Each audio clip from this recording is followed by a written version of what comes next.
Well, welcome for our viewers here in Nigeria and around the world, and thank you for joining me today. I'm Amarachi Ubani in Lagos. Russia's defense ministry has confirmed its forces hit a military train at the Chaplin railway station in Ukraine's Dnipropetrovsk region.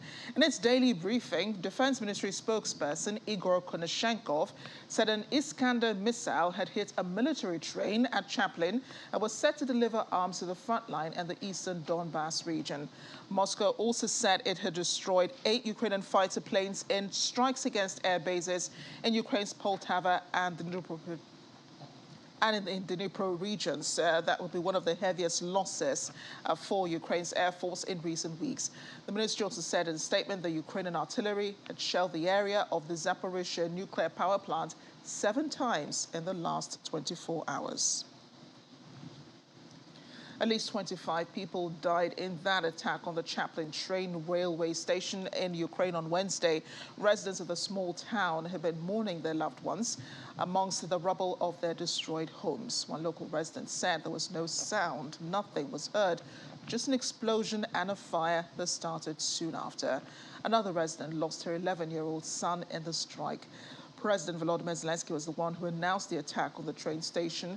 He said Russian forces struck twice. One young boy was killed when his house was hit by a missile. Other deaths occurred when rockets hit the railway station and set fire to 5 carriages of a passenger train. He'd already warned on Tuesday of the risk of repugnant Russian provocations on Independence Day, which by chance was also 6 months since Russian forces invaded Ukraine, touching off Ukraine's most devastating conflict since World War II. And in the meantime, Russia's defense ministry has admitted that the Russian military forces continued strikes on Ukrainian forces, including in Donetsk, destroying several command posts and weapons depots. It said the Ukrainian forces called back several combat groups from the front line. The Ukrainian side said the turning point of the conflict has shown up as its armed forces conducted a counter-offensive in another region. Russian Defense Minister Sergei Shoigu also said the slowdown in the special military operation was deliberate in a bid to reduce casualties among civilians, and the operation has been proceeding as planned. While the war continues in Ukraine, partners and allies are also looking to rebuilding and rehabilitation of infrastructure in the near future. Britain's Transport Minister Grant Sharp says Britain will share technical expertise with Ukraine as part of a new package of support to help the country rebuild its infrastructure and transport network. In the package, British experts will offer technical knowledge in airports, runway, and port reconstruction that will help identify training opportunities for aviation staff. Regardless of who becomes the next leader, I can absolutely guarantee is they will be foursquare behind everything that Boris did, which was to lead the world in our support for Ukraine. And so today I've spoken to my opposite number, Alexander Kubikov, who I spoke to on the very first day of the war. He was reminding me in our conference call today, and our support is just as strong as it was then now. And, you know, as I say, that's the reason we're here today. It's all about support for Ukraine 6 months into this war. In another development, the UN watchdog, nuclear watchdog that is, the IAEA, says it's hoping to be able to go to the Russian-held Zaporizhzhia nuclear power plant in Ukraine. Chief Rafael Grossi was speaking on French television when he made the comments and asked if talks on gaining access to the facility had succeeded, in which case he had said his agency would go within days. Grossi said they were very close. He had held meetings with the French President Emmanuel Macron earlier in the week. Both had met to discuss the situation at the Zaporizhzhia power plant after numerous exchanges between him and President Macron in recent months, as well as with other parties to assure the safety of the nuclear facility. The United Nations has called for the area to be demilitarized, and its nuclear watchdog, the International Atomic Energy Agency, seeking access to gain access to Zaporizhzhia.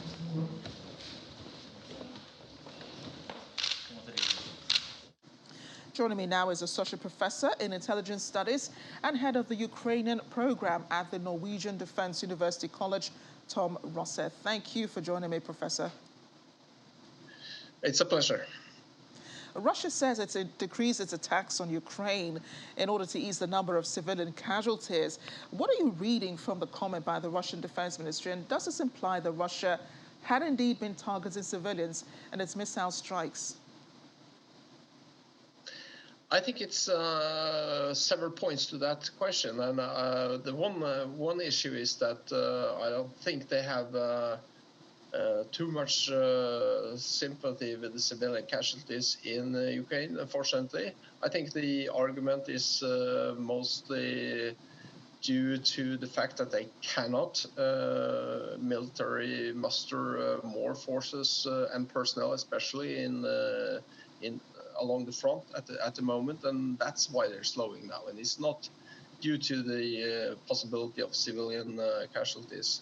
But as you said, I mean, the missile strikes that they have had over the time previously during this war, and also as we saw yesterday on Independence Day, there's a lot of civilian casualties connected to the missile strikes, unfortunately. Yeah, and the attacks yesterday on Ukraine's Independence Day, what did you make of them? Strategic, or this was just a normal aspect of the war that's currently going on? It was not strategic, but and that might come at a later time, as expected by Ukraine, Kyiv government, and also the U.S. intelligence. Well, unfortunately, that's ordinary day with so many casualties, like 25 and 50 wounded on this railway station in Dnipropetrovsk region, and well, it's a important railroad, so it might have some importance, but it's not strategic. And right now, no side is said to be winning this war, but there is much courage on the Ukrainian side. We heard that much from President Zelensky yesterday. How important is that, for the Ukrainians in this war? And is it enough to turn the tide and give them some advantage against Russia? High morale and motivation for fighting is essential to defend your country, and for Ukraine this is an existential threat to Ukraine and the government and how they live. So yeah, that's an extremely motivating factor, and it certainly is the most important factor for the Ukrainian defense. But it is also very important that Ukraine gets the tools necessary to defend themselves, and that's only possible now that they have depleted most of their Soviet-era armory. And that is Western weapons and Western ammunition. So together with the high morale and motivation and Western weapon system, it's possible to turn the tide. And do you agree that the other countries that are supplying Ukraine these weapons, I mean, the United States and Britain, who have been the topmost, who have made the topmost donations to Ukraine militarily, do you believe that they're also fighting this war by proxy? They've received threats from Russia as well, saying that, countries that do help Ukraine during this time will also feel the wrath of the Russian army. Well, it's a definition issue. I mean, they're not party of the war, but they provide armory, and Ukraine is doing this war with the assistance with weapons from especially the US and UK and some other countries. So whether you define it as a proxy war or not, well, it's the Ukrainians that do the fighting, that they have the losses, they have the fight. So it's not a proxy war per se, but it's, well, I understand why some people call it a proxy war. There's much talk about the IAEA investigators going into the Zaporizhzhia power plants, and Chief Rafael Grossi is hoping to make that trip in a few days to monitor the nuclear reactors and be sure that they're not being tampered with and that everything is still intact, because they're trying to avoid a catastrophe for Europe. But do you think that the plant itself is under attack by either side, Russia or Ukraine?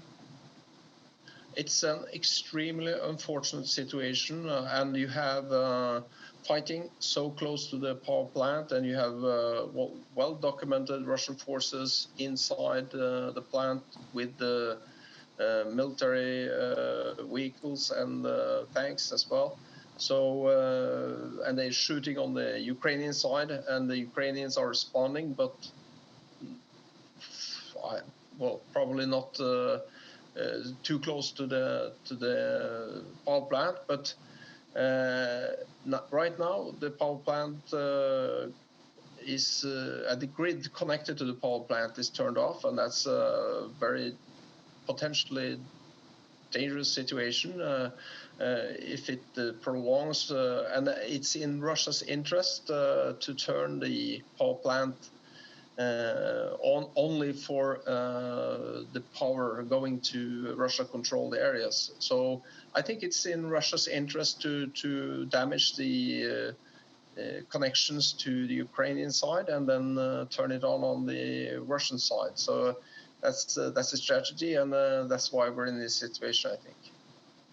Professor Rosa, thank you so much for your analysis.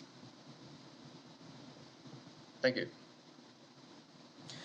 Despite harsh living conditions, residents of one frontline Ukrainian town are reluctant to leave their houses and carry on with their desperate lives shadowed by the war. Dominated by an old phenol factory and communist-era apartment blocks, New York, that's New York with an NIU, lies some 50 kilometers to the north from separatist stronghold of Donetsk in eastern Donetsk region.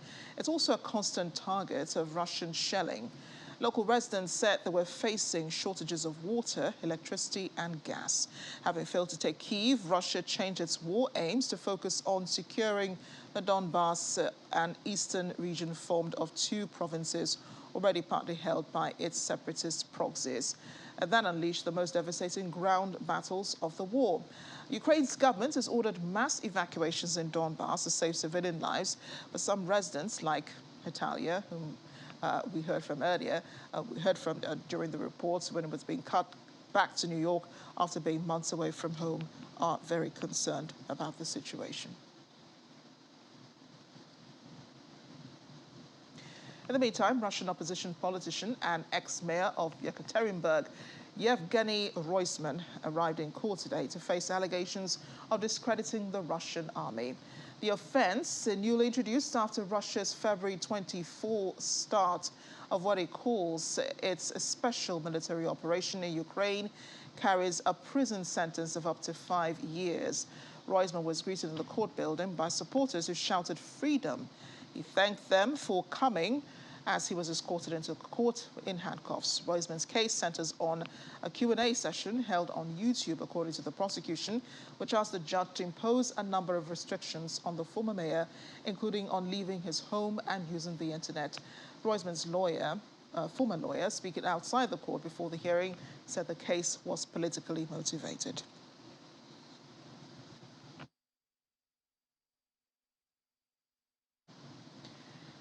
I'm going to bring in humanitarian worker and foreign affairs analyst Charles Chukwunaro, who joins us from Canada. Charles, thank you for joining me today.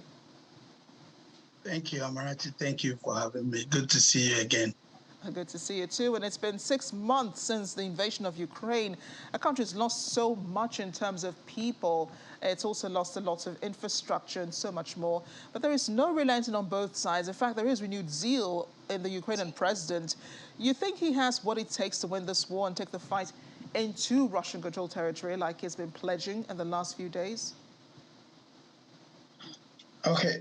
I want to start by saying that the world has crossed the boundary of humanity.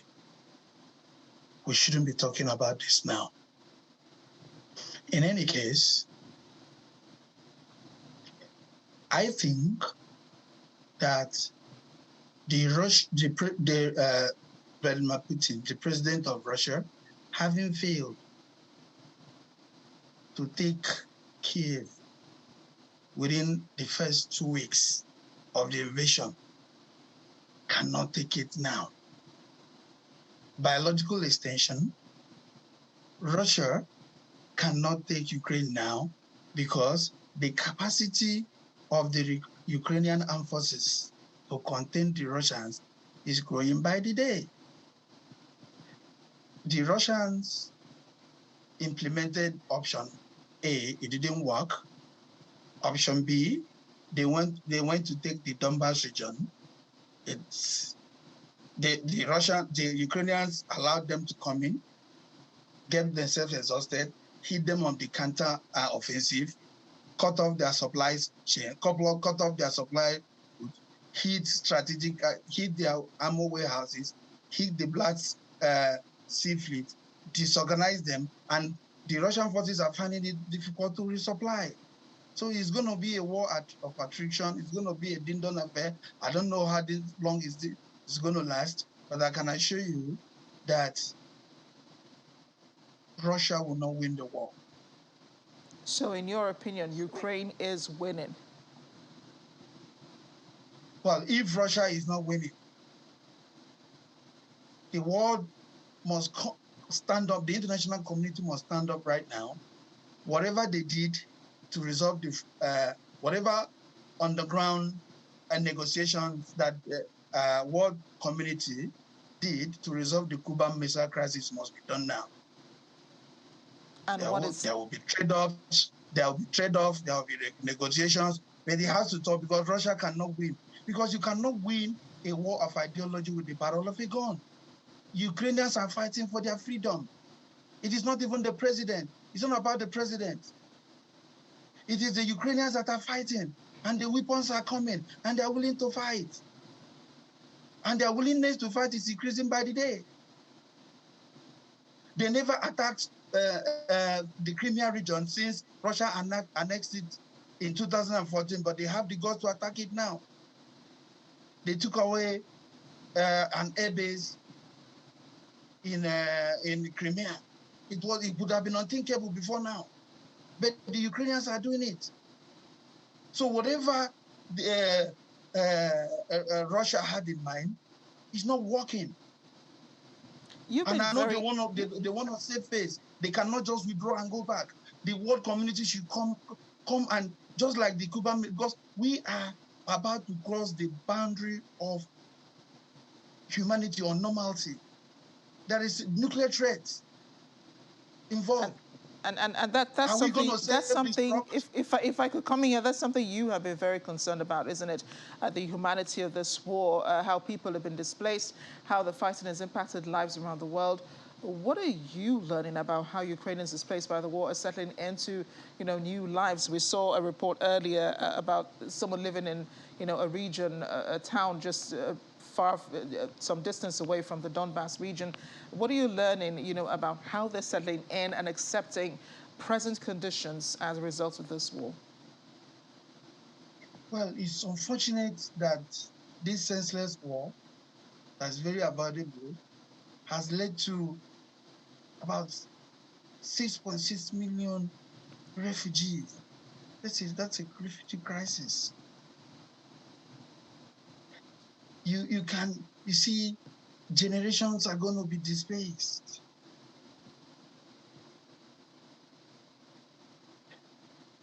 You're going to see hundreds of thousands of orphans. We're only talking about 6.6 million refugees. We are not even talking about the internally displaced. We are not even talking about the real casualties of the war.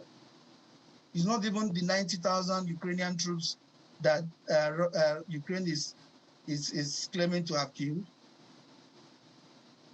It's not even the 5,000 Ukrainian troops that Western media said have been killed. We know that it's way more than that.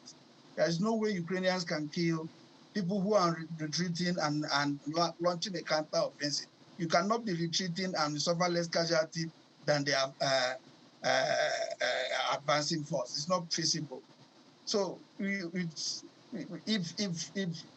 Ukrainians claim to have killed 90,000, the Russians could have killed about 180,000. That is what is feasible. Yeah, I just want to quickly ask this, what the lessons we should be learning from this war in Ukraine are? Well, the lessons for the world is very, very clear. We cannot continue this way. The international system is in a state of anarchy. It is ungovernable. It's becoming too dangerous for everyone. The lesson here is that the world has to change. The war in Ukraine cannot be measured against international law and legal regulation of conflicts, especially when you consider the Fourth Geneva Convention and you say that the world is going to remain the same. There is no respect for international laws regulating the conduct of. They have all been broken. So does it mean that the UN has expired? Because the system, the UN system, we have 5 countries who hijack they hijack the UN system, and then we can veto anything. It's not democratic. It's not working. We need to evolve an inclusive world system where the NATO alliance will cease to exist because countries like Russia and China have changed their behavior. The behavior of Russia and China should retire the NATO. Let's have collective, let's start all over again. The UN system has not worked, and it has affected other sub-regional organizations, like in Africa. In Africa, you see what is happening in Tigray. It is the same thing. Nobody is talking about it because it's Africa. You see what is happening in West Africa. What is happening in Sudan? What is the situation in Sudan is trying to escalate. How about West Africa? It appears there is a second scramble for Africa. It's going on right now. Nobody is talking. What lessons have we learned? What lessons have Africans learned? What is the EU doing? It raises issues of food security. The people are busy fighting themselves. Africans should democratize. Liberal democracies are unlikely to go to wars amongst themselves. So look, how many military interventions have we witnessed in Africa in the last couple of years? Nobody is talking. These arms are not manufactured in Africa. There's a second scramble for Africa. Africans should wake up. There is war in Ukraine and there is starvation in Africa. Why are Africans fighting instead of growing their rich farm fields to feed themselves? What lessons have we learned? The economy in Africa is bad. Africa is almost going into war. And these things are influenced from outside. You can see, when was the last time you heard that the president of Russia traveled to Africa? Now he's going to Africa for what? China is going to, everybody is going to Africa. Because all the raw materials that is driving the silicon economy that will drive the war is in Africa. And Africa doesn't even know what is going on. They are starving. We knew the new world order. We knew we'll leave it at that. From this is that we knew a new world order. Otherwise, the world will self-destruct.